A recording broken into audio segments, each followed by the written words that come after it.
What is up, guys? Today we're going to go over a single rule from Robert Fischer that allows you to defeat intermediate or even advanced level players. In this position, it was white to play. The white player Bazan is playing against Fischer, who's playing black, and white played a really creative move, bishop to c7. Now, that aims to deflect the queen with this sacrifice, and after this, white grabbed this pawn on d5, and here's the position that I wish to discuss. And it's not about this position, really, because the same logic of thinking will apply to literally every game that you play. Now, how would you play here if you are black? Just think about this for a couple seconds, and then we'll discuss it together. Now, at this point, you may see that there is this pawn, which double attacks these two minor pieces. But the problem for black is that they can't take it with the bishop because the bishop is actually pinned down to the king. Therefore, the exposed king is yet another problem besides these two hanging pieces. Now, how would you play here? Now, let me show you initially how I think most players would handle this position, and then we'll come back and see how Fischer did the same thing. You've been promised incredible things with AI, but has it actually lived up to all the hype? I can promise you.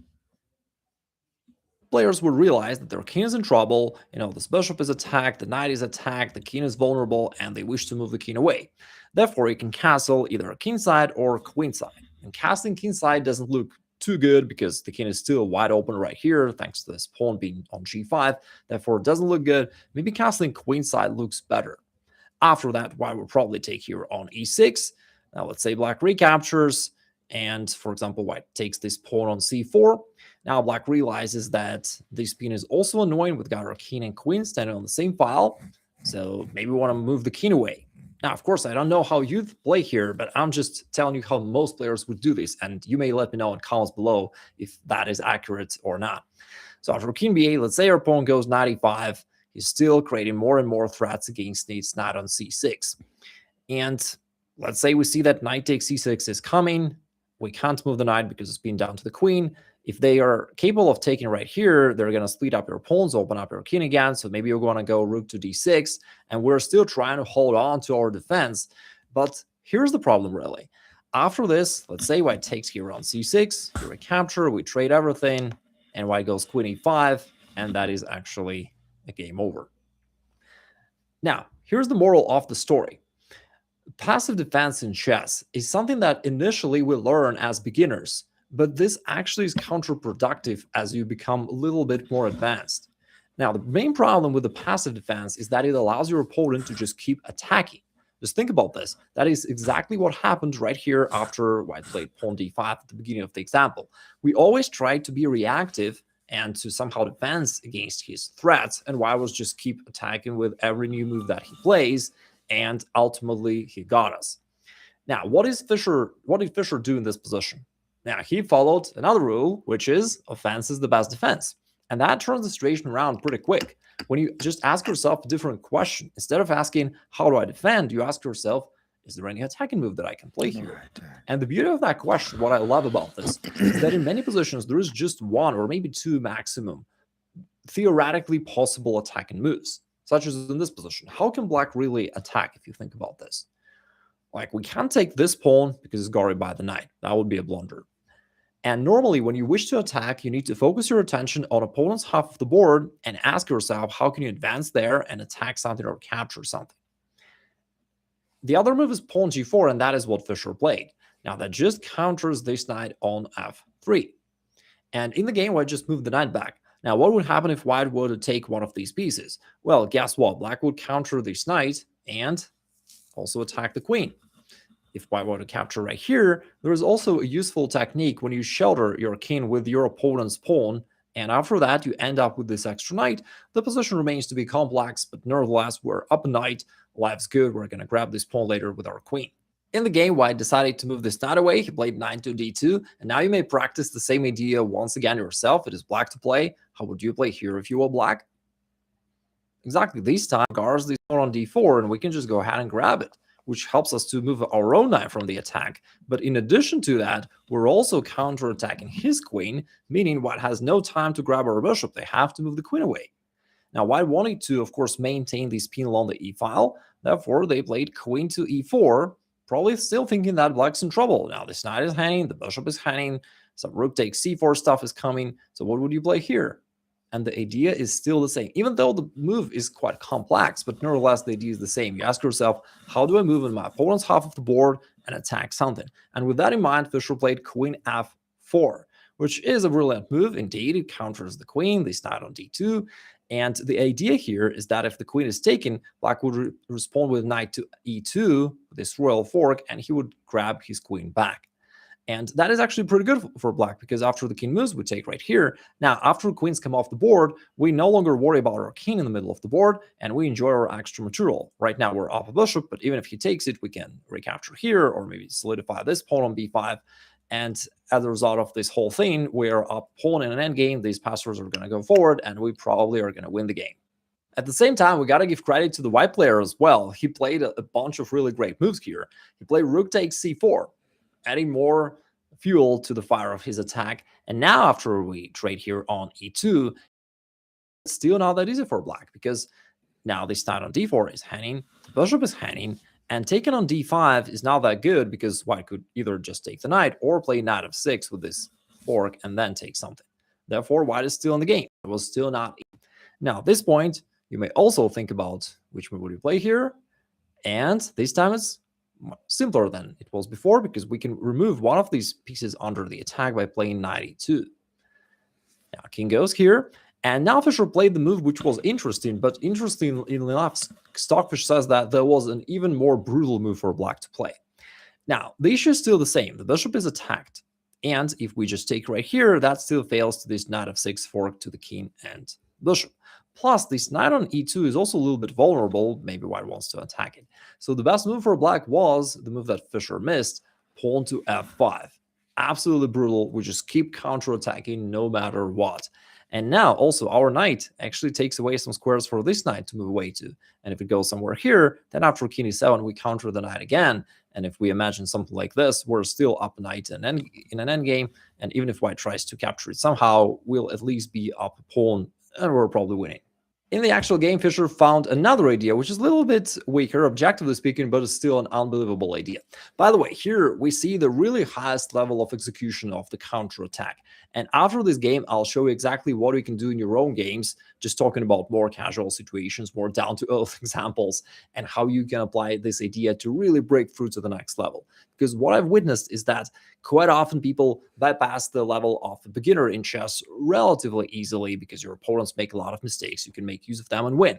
But as you get to the intermediate level or even advanced level, your opponents stop making all those blunders, and then it's much harder to win. And quite often people find themselves in a situation when they hit the plateau and they just can't progress any further. The results goes a little bit up and down around that plateau, but they never progress, sometimes never in their life. And this is one of those ideas that can help you to break through and really get to the next level. All right, so here Fischer played bishop d7, and at first looks like, okay, we got the job done. We're in an endgame. Our king is no longer in danger. I mean, white can deliver a check, but usually in an endgame, they cannot checkmate you, and we're up a piece. But white played rook e1, and it turned out that, hey, black is still in trouble. First of all, there aren't that many squares for this knight to go to, but even if the knight moves, you know, let's say somewhere here, the issue with this rook is that it sets it up for all kinds of discovered checks. For instance, something like knight to d6 check, and then white can win this knight on f4, and in this case, white will probably even win the game. So knight e4 does not work for black.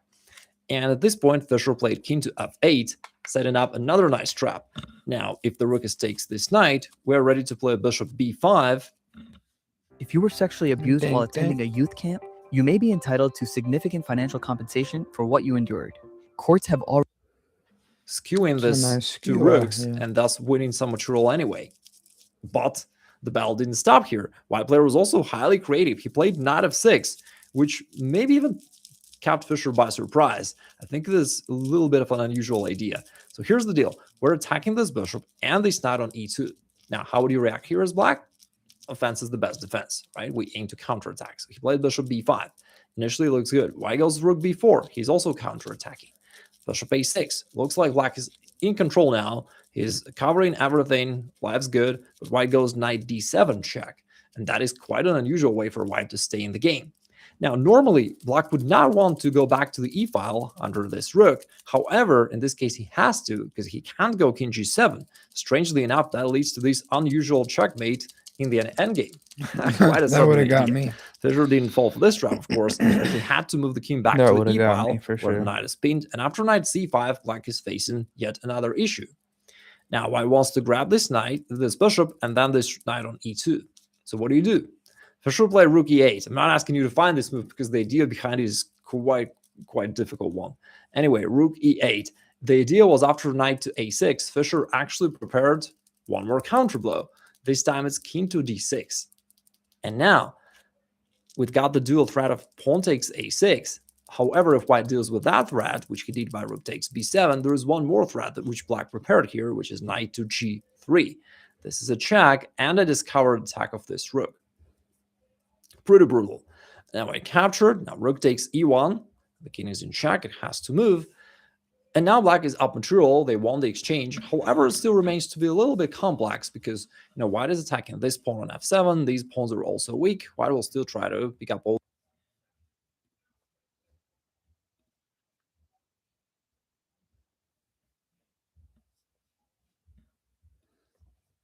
Want to win the game. Back in the day, I went to a boxing club, and a coach there told me something that actually relates to chess exactly, and it also resonates with what we're talking about. There, the coach told me that you don't want to settle for a passive defense, known as high guard defense, because the issue is your opponent will keep attacking you, and it is just a matter of time when he will eventually get to you.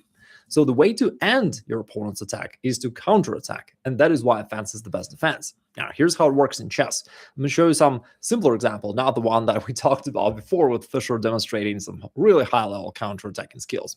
Let's say white goes for this color's mate attempt. I hate it so much. Does it mean that you want to always It counterattack? makes me feel so Well, generally stupid. speaking, yes, but it's not always possible. Like in this position, yes, you do need to somehow stop this queen takes f7 threat. So sometimes you do need to defend only if there is nothing better. Here you still need to cover up this thing. Let's say white goes queen b3. But the idea is that you always ask yourself that question. Is there any counterattacking move? And if there is such a move, usually it's the best move to play. And only if there's no counterattack available at all, only then you just settle for defense. Now, think about this position for a second. What is the right move for black to play? By the way, less than 20% of players actually found it, and it is basically a winning move. Now, most players realized that there was a battery against this f7 pawn, so they played queen e7, trying to defend it. But that's the issue with defense. That does not win the game, and that does not even stop the attack really, because your opponent will keep bringing more pieces into his attack. Now, so the right move is asking yourself, how do I counterattack? How do I move forward onto my opponent's half of the board and attack something? And the right move is knight to d4, where it hits the queen and also puts pressure to this pawn on c2. Now, I can still deliver this check on f7, but then we just move the king away, and it turns out that not only the queen is hanging, this bishop on f7 is also vulnerable, plus white still needs to guard this pawn on c2. Now white has no time to think about his attack. He's got to actually defend, and that is how offense is the best defense. So if white wants to save this bishop on f7, they need to go queen to c4, and what do you do then? Again, lots of players in this position played something like pawn d6, trying to play bishop b6 and trying to guard the exposed king, but we know that the right strategy is asking yourself, how do I attack? So the right move is b5, hitting the queen once again. And now the queen can no longer maintain the defense of this bishop. All the squares along this diagonal are taken. Therefore, the queen has to move off this diagonal, but as he does so, we can happily grab the bishop. Moreover, in this case, unintentionally, we did this with this counter-attacking threat to the queen. And the queen still has to move. If they want to grab this pawn right here on e5, what do you do then? Well, it's not really even a counter-attacking move. I mean, it is technically, but it's fairly easy to notice that knight takes c2 in this case also wins the rook. And within just a couple moves, you erased half of his pieces and you got to a totally winning position. Hello, my name's Jacob Elijah Moses Dell. Let me emphasize this idea one more time. In this position, more than 80% of players could not find the right counterattacking move, knight to d4, even though it's a relatively easy example of a counterattack, which means that you've got a great opportunity. We have to deal with our opponents attacking us in every game that you play. And most of your opponents have no idea about a counterattack. Therefore, if you master that, that easily puts you ahead of the crowd. And I think this also addresses one of the common fallacies about chess, that in order to get good at chess, you got to have that natural, mysterious talent, Plus, you have to study like absolutely everything in chess, and it's super complicated. While in reality, sometimes just one idea is enough to make you a lot stronger chess player. For example, if you just learn to not blunder pieces, that's already plus 300 rating points in no time, just the one thing alone. If you learn these counter-attacking ideas, that's plus 200 rating points on top of that. So you can see that chess progress can be much smoother if you know those most important ideas to focus on.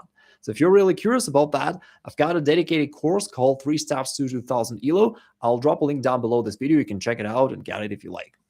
Now let's train the skill of a counterattack. So here we go into the Pierce defense. Guys told me last time that it's not a perk defense, that it's a Slovenian last name that should be pronounced Pierce. So let's do it that way. Now, let's say white goes for this kingside castling, aiming for bishop h6. And we've got a pretty common position. Opposite side castlings, white wants to attack on the king side. They want to trade off this dark square bishop and then play h4, h5, open up the file, and checkmate you there. What do you do then? Again, for a lot of players, it's really hard to deal with those quick and aggressive attacks against you. But what do?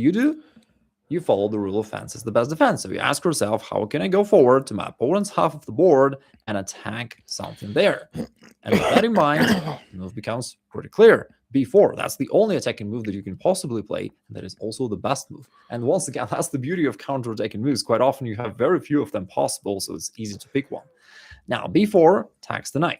What is the problem for white? Well, if the knight moves somewhere, the issue is that now you can actually grab this knight on e4 and counterattack once again. Now we grab the pawn, we attack their queen, and the queen also still has to guard this bishop on h6, and we also attack this pawn on f2, and you can see that white's in trouble. While instead, if white tries to just say, okay, I don't care, I'm going to execute my plan, bishop takes g7, what do you do then? Again, most players would probably take this bishop. But I hope that you now understand that counterattacking is usually a better idea. So you ask yourself, can I attack on the opponent's half of the board? The answer is yes. You grab the knight, you hit the queen and the pawn. Now, it also needs to worry about this bishop on g7, because if they left it there, you're going to grab it on the next move, and you'll be up a piece. So the way to defend it would be to play queen h6. What do you do then? You can toss in one more counterattacking move in between, grabbing a pawn, exposing his king. He could take or possibly go king b1 just to keep it covered. And what do you do then? Once again, you can clearly see the difference. Most players would notice that the rook is hanging, would play rook e8, and that would allow white to continue his attack. What do you do instead? You ask yourself, how do I counterattack? How do I go forward? White's half the board. And I know it's boring because I repeat the same idea over and over again, but it works. So if you go knight g4, you counter the queen. Now the queen has to move. If not, you just take it. And if the queen moves somewhere, it doesn't really matter. Then this bishop is hanging, you grab it, you also attack this pawn on f2, you're up a piece, and white is completely destroyed. So that's how you solve the problem of a defense, but never defending. You can even defeat grandmasters by following exactly the technique we're talking about. This is my game. I was playing black against Tikhanov, who was playing white, and he was a grandmaster. It is white to move. Now, talking about this position, black is up a pawn to right now. However, white can trade on b6. These pawns will be doubled, so that's not going to be a big deal. And objectively, that should be an equal position.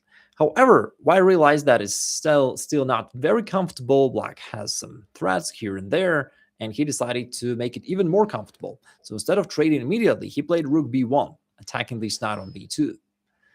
Now, here's the position that you need to think about. You may even pause the video and think about this yourself to see if you can bring down a grandmaster. Now, black probably counted for rook takes c3. That's the most natural move for black to play, just trying to trade off everything. And it looks like white is putting pressure here, even this pawn on d5 is somewhat hanging. Therefore, it may feel natural for black to try to eliminate some material, trade off. But now, after this trade, the pawns are doubled. White can grab this knight on b2, and the position becomes very simple. This time, even white is putting some pressure to these weak pawns along the b file, maybe to this bishop on b7 with some sort of powered attacks here or there. And even black needs to be careful in this position, even though it should be equal, of course. Anyway, so that's what white was hoping for. Now let's come back, and the right move for black is asking yourself, how do I move forward to my opponent's half of the board and attack something? And with that in mind, I played bishop b4. So instead of just defending or trading off, I'm seeking to counterattack. And now it turns out that it's actually quite unpleasant for white. This knight is attacked, but the knight cannot move away because it's got to guard the queen. Of course, he can trade queens first, but after that, the How you issue for doing? him is if he now grabs this knight on b2, that would lose to bishop takes c3 with this double attack, and black would win material. In the game, instead of this, white just played bishop to d2.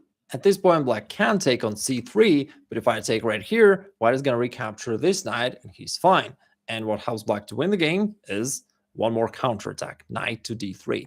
This time we're hitting this rook as well as the bishop, and white has to lose some material. Even though white was creative, he actually played rook d1, and after rook takes c3, initially it looks like black is up knight, but after bishop to f1, it turns out that the knight has no square to retreat. Somehow all these squares are under the control of white, and there is not a single square for the knight to go to. But anyway, after knight to c5, I managed to undouble the pawns, and at the end of the day, black is 2 pawns up, this pawn f3 is hanging, and black got a winning endgame. You can find all the complete games and all the resources I've mentioned in the description below the video. Also, the course 3 Steps to 2000 ELO, which I mentioned earlier, which contains all the most important ideas to progress in chess, will be there in the description just as well. And finally, if you want to know how I went from 1600 rating to 2260 in one short year, check out the video right there. All right. Let's see. Now we gotta get busy.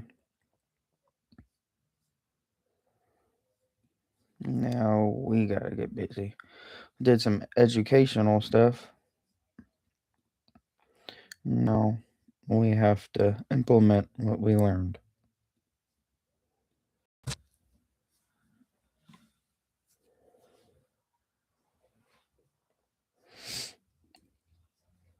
Now I'm nervous. Always get nervous. But that's just because I just got to 400, so I don't want to lose it. But you gotta try, right?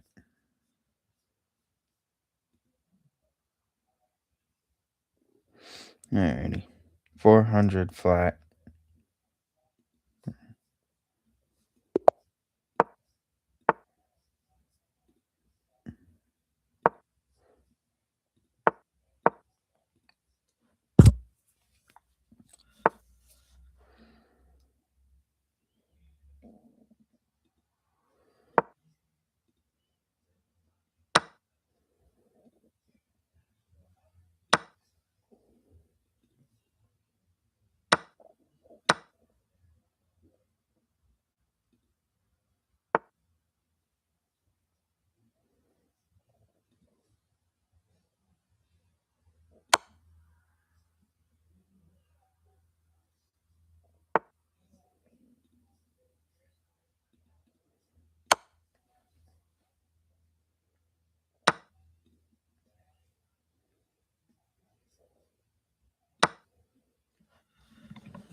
That was dumb. Damn, that was a blunder.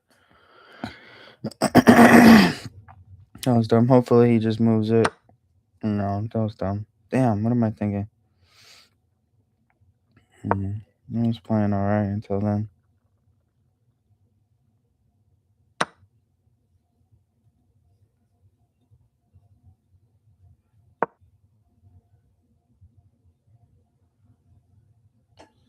Yeah, now he's eating me up.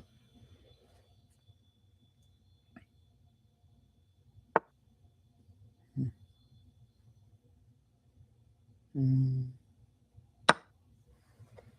Hmm. Okay, maybe I gotta stop being so negative.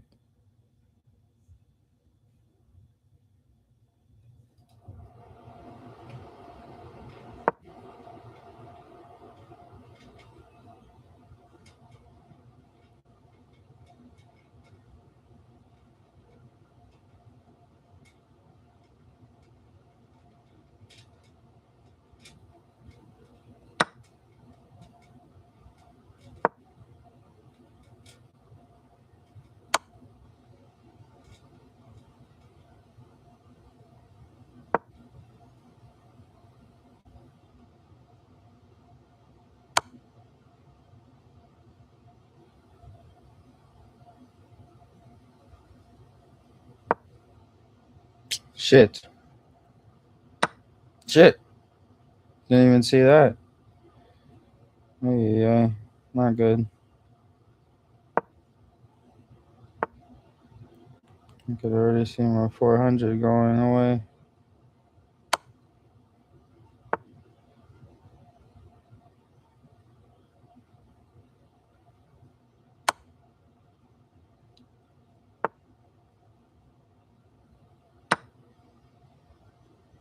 There's a nice fork. Got him. There we go. We're back in it. We are back in it.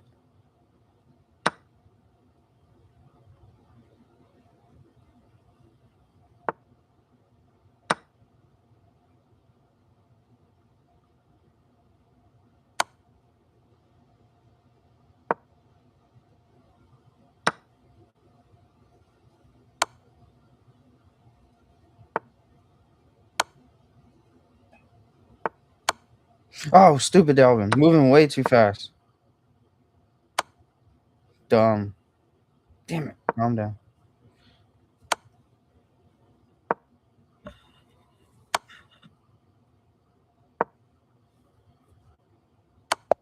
Son of a gun. Oh, what a dumb move. No one's done. Oh, now we're down.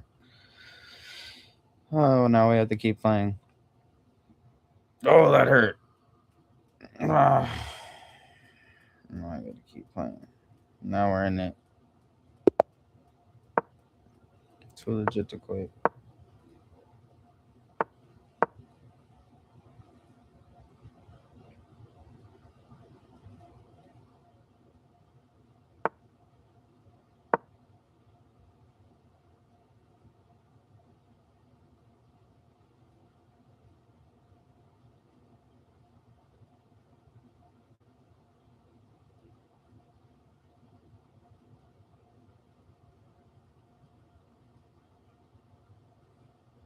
I think he's a little bit stumped. I don't even know. Is this smothered if I move there? If he doesn't move the knight, or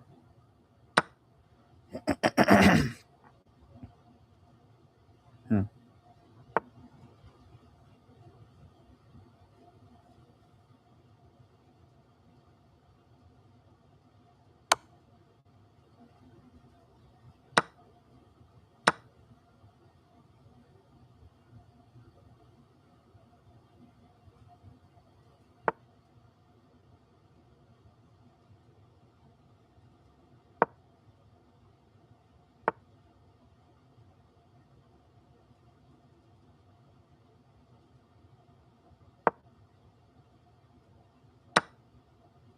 What the?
Oh, you gotta be kidding me.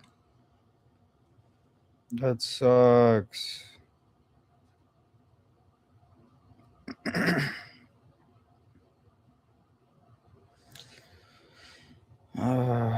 That was nice while it lasted.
This is awful. 0 wins.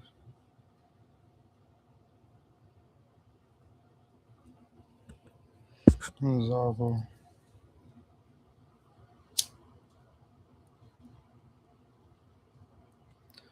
Hmm.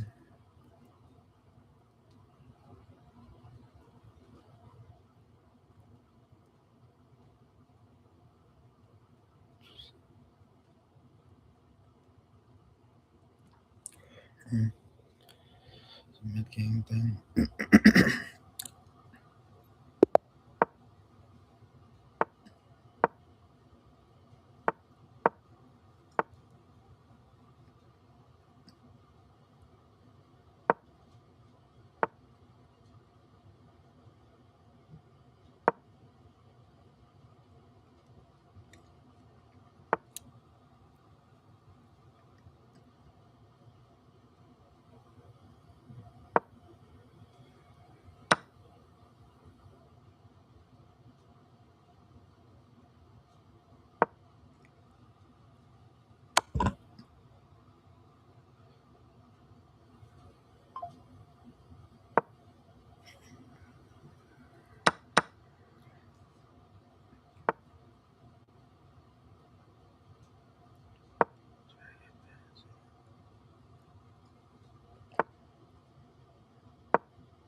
Damn. Damn.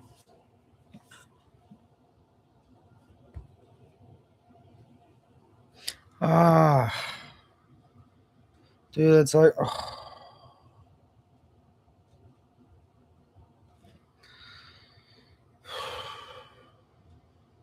Fuck. Dude, this blows. Fuck. Why is this game so hard?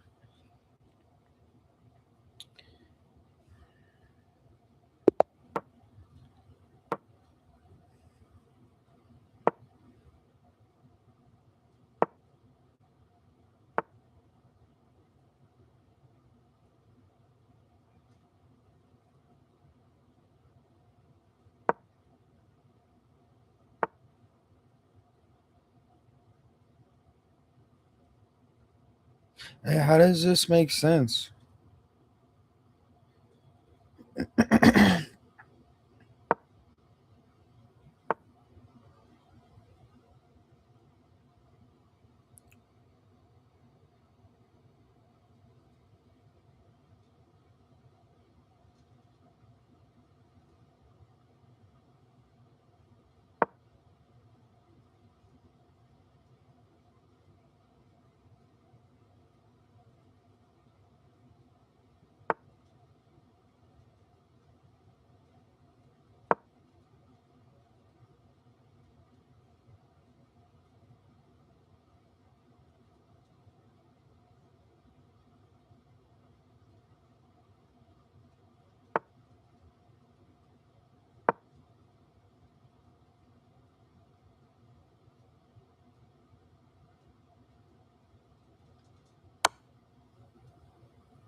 Got him! Finally! Ah, ah, so hard to get a W. Oh, that was depressing.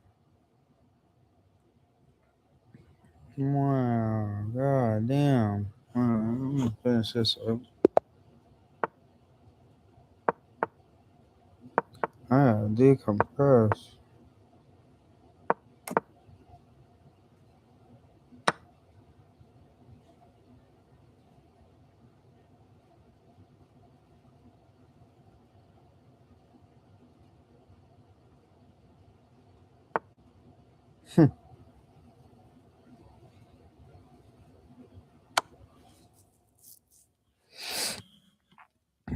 It was a mistake on his part.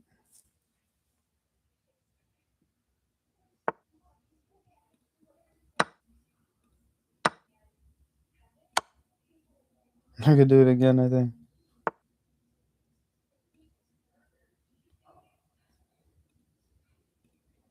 Let's see if he falls for it again. No, he didn't.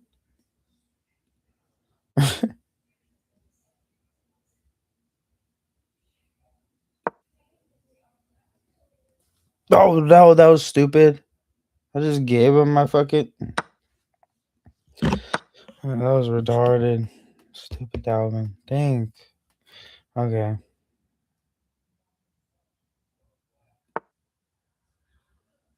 I mean, he could do the same thing if he wants. Oh, that was dumb. Oh, that wasn't great like I thought.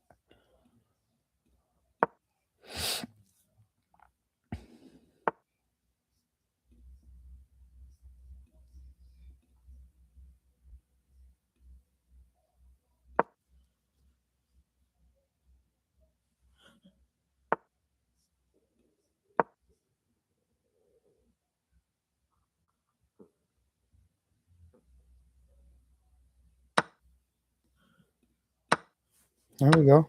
I'll take that.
I'll take a draw.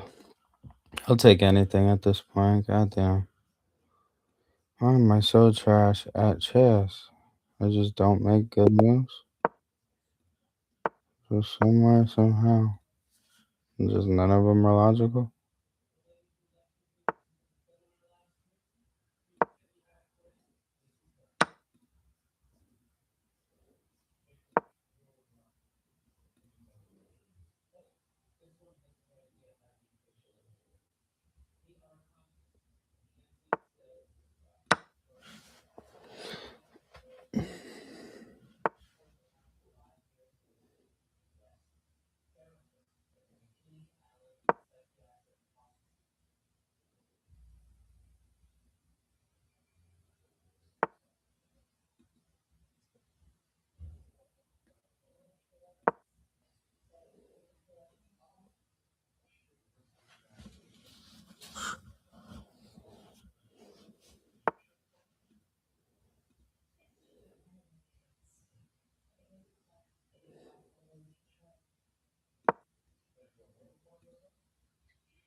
There's a lot going on right now.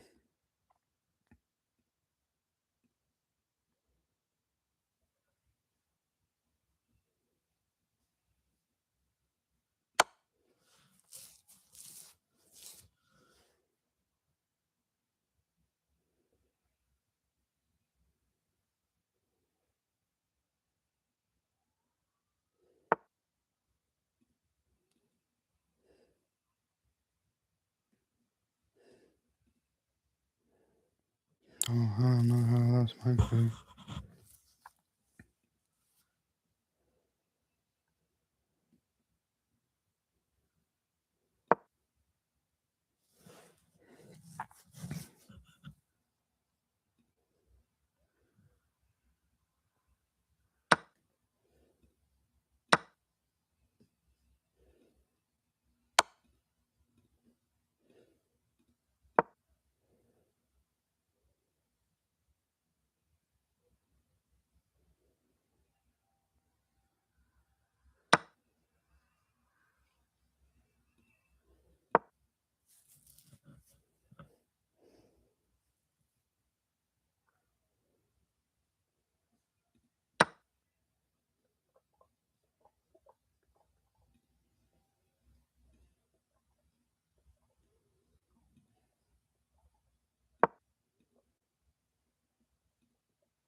Why? How can everybody else get checkmates like it's no tomorrow and I can't get one?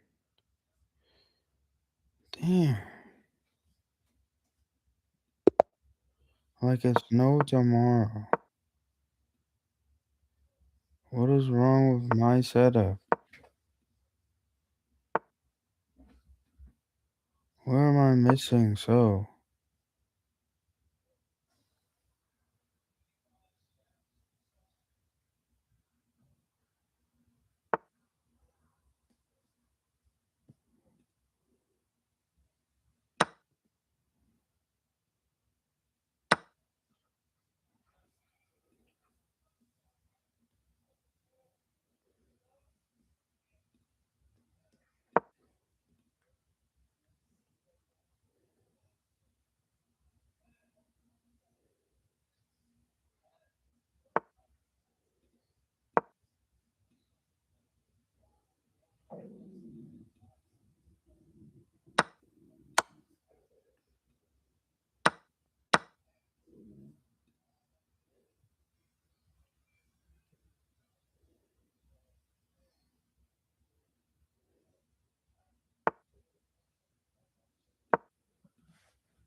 Damn. Whatever. I'm gonna keep. Okay. Just keep playing. This is crazy to me. I just keep losing. I don't understand how I'm making these.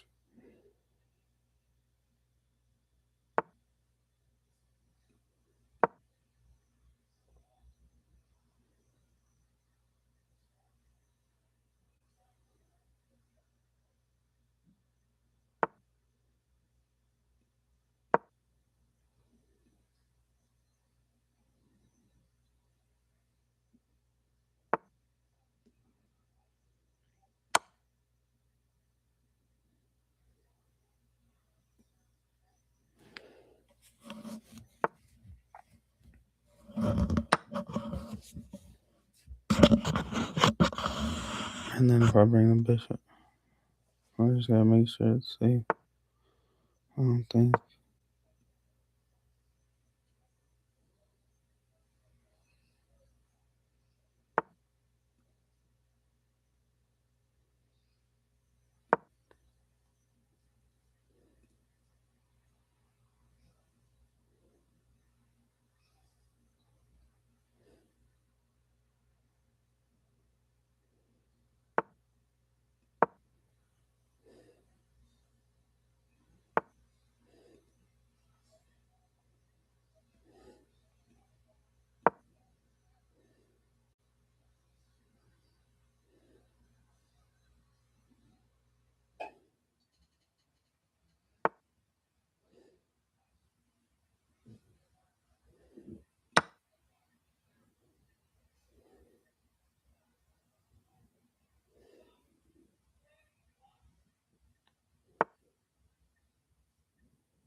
Oh, finally, I got one. Finally, I got. Yes, okay. Jeez Louise. So, everybody else makes it look so easy. Finally.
No. I'm so stupid. Hopefully he does the same thing. No, I'm so dumb. Why am I so dumb? I do that so often. Oh, I do that so often. I have him right there.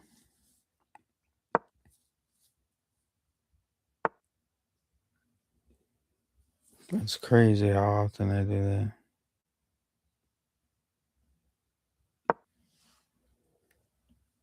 That's disappointing. That would have been a game changer too. Shit, I'm tired of just fucking up fucking chess.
Oh god, this is awful.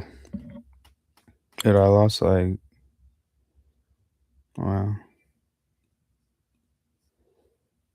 Whatever. Just trash. Makes no sense.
Why do people think that that's an option? Why would I draw?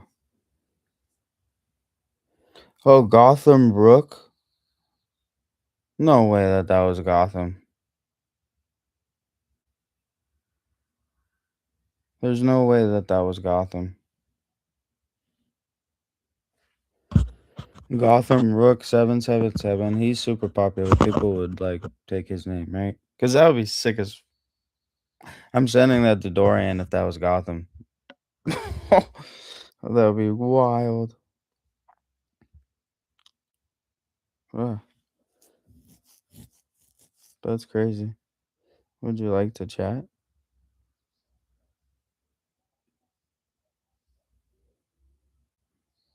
No, yeah, he was a better sport than I was. That'd be super crazy if I end up. Oh my god. Well, I'm a big fan of you know, Gotham chess. Uh, Let Libby, I swear, hit your boy.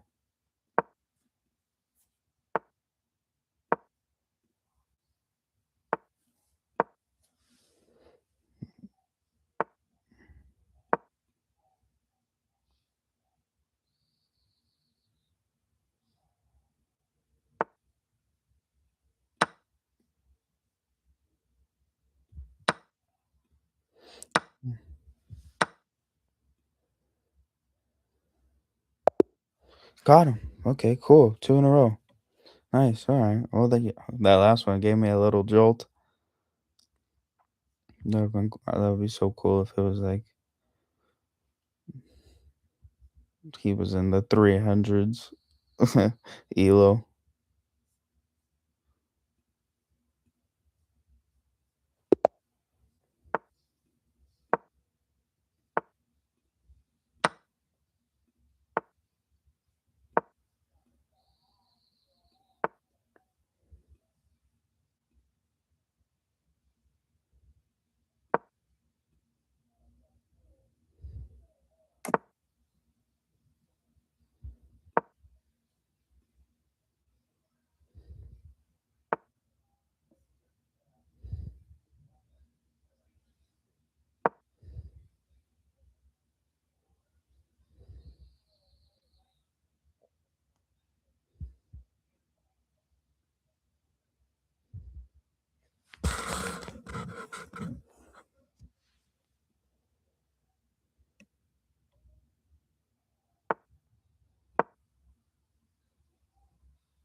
Gotta move his knight.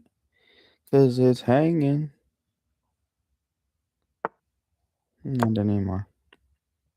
Not anymore. If it was hanging, maybe it isn't.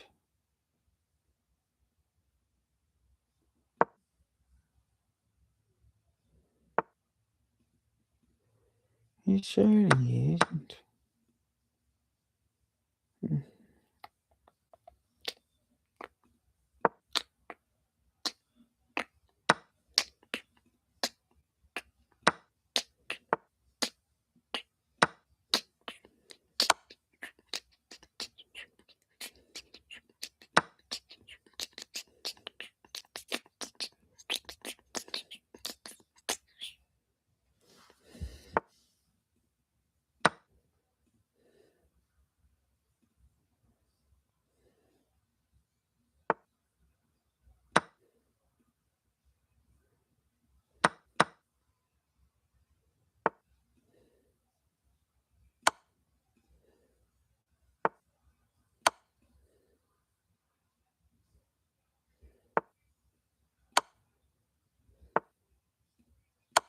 Got him!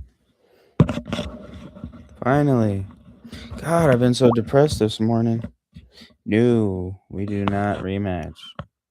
I get the win. No, I cannot give you the satisfaction. And I need it. I need it more than you. I've been playing so bad today.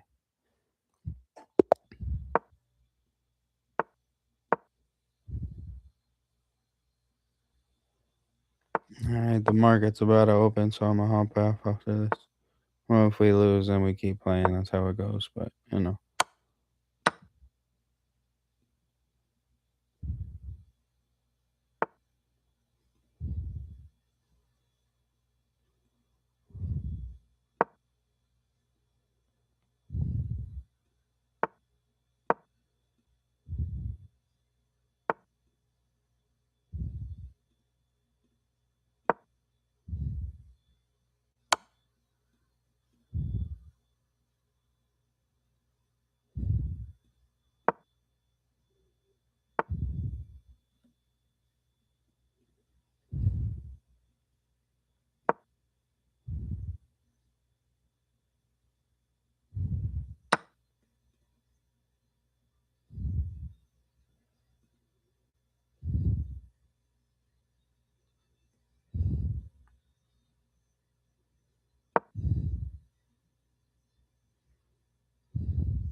Oh, I'm an idiot. How retarded can I be? My plan worked. What am I doing?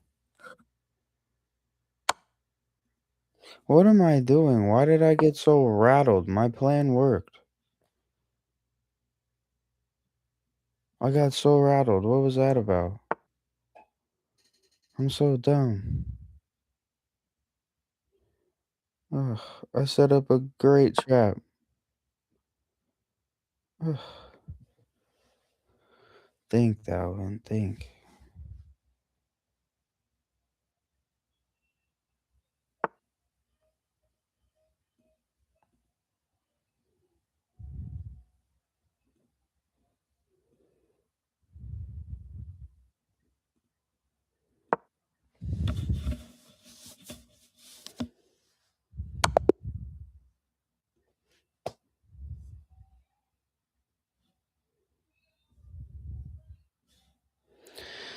All right, I gotta take a break. I'll come back to it just because I'm stubborn. But okay, at least we're at 370. Oh, I shouldn't have just waited. Oh, well, you can't be afraid to, keep going.